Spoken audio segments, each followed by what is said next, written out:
চোর কিন্তু সাধারণ না, বেছে বেছে পুলিশের বাড়িতেই চুরি। কেন জানেন? মধ্যপ্রদেশের আলিরাজপুর জেলার যুবক দীপেশ।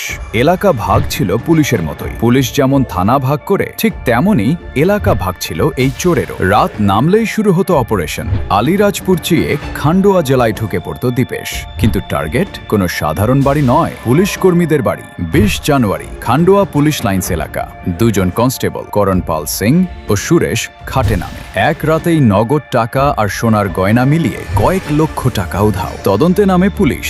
ঘেরাও বাড়ে। ছাদ টপকে পালানোর চেষ্টা, কিন্তু ভাগ্য সহায় হয় না। ছাদ থেকে লাফ দেওয়া মাত্রই পড়ে গিয়ে হাত ভাঙল।